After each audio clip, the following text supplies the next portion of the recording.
அந்த வீட்டில் இருந்தவர்கள் ஒவ்வொருத்தராக மனநிலை சரியில்லாம இருந்தார்கள். அப்போதான் கிராமம் கிசுகிசுத்தது. தேவநந்தினி திரும்பி வந்துட்டா. 20 வருடங்களுக்கு பிறகு ஆரியன்னு ஒரு டாக்குமெண்ட்ரி ஃபிலிம் மேக்கர் அந்த வீட்டை பற்றி கேள்விப்பட்டு வீடியோ எடுக்க வந்தான். அவன் நம்பிக்கை கோஸ்ட்ஸ் ஆர் சைக்கலாஜிக்கல்.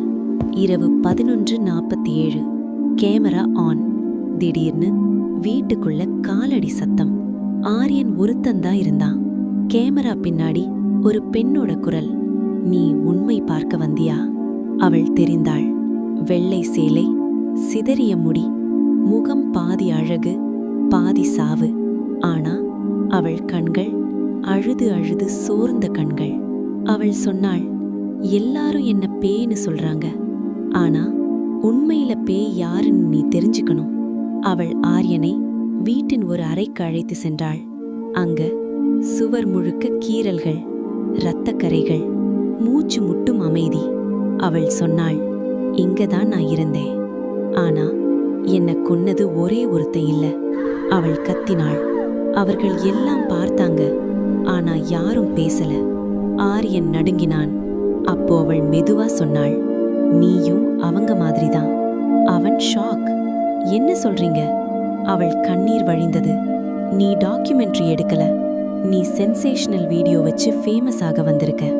அந்த நேரம் கேமரா ஸ்கிரீன்ல ஆரியனோட முகம் மாற ஆரம்பிச்சது. அவன் தேவநந்தினியின் மரணத்தோடு தொடர்புள்ள குடும்பத்தை சேர்ந்தவன். அவன் ரத்தத்துல அந்த பாவம் இருந்தது. தேவநந்தினி சொன்னாள், நான் எல்லாரையும் கொல்லல, உண்மை மறைத்தவங்களை மட்டும். வீடு நடுங்கியது. வேம்பு மரம் உடைந்தது. ஆரியன் கத்தினான்.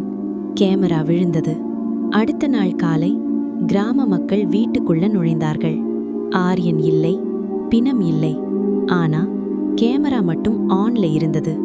அந்த வீடியோவோட கடைசி ஃப்ரேம்ல ஒரு வரி, உண்மையை மறைத்தால் நான் திரும்ப வருவேன். இப்படிக்கு தேவநந்தினி. அமாவாசை. அந்த நாள் முதல் தேவம்பட்டியில் பொய் சொல்லுறவங்களுக்கு மட்டும் இரவில ஒரு பெண் குரல் கேட்குது. இன்னும் சுவாரஸ்யமான கதைகளுக்கு சிகு டிவி சேனலை சப்ஸ்கிரைப் பண்ணுங்க. சின்ன சப்ஸ்கிரைப், பெரிய சந்தோஷம். அடுத்த கதையில் சந்திப்போம்.